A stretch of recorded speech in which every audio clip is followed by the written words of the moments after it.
దేవుని ప్రతిమ ముందు దీపం వెలిగించడం మన సాంప్రదాయం.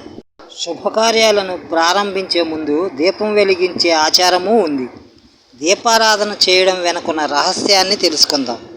చీకటి అజ్ఞానానికి, కాంతి జ్ఞానానికి గుర్తు.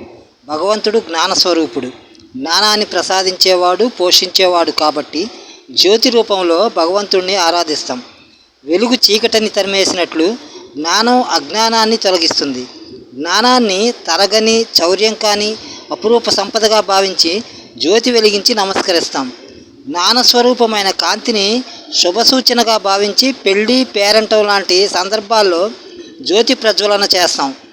దీపానికి వాడే తైలము, నెయ్యి మనలోని వాసనలు, స్వార్థపూరిత సంస్కారాలకు సంకేతం కాగా, అందులోని వత్తి అహంకారానికి ప్రతీక.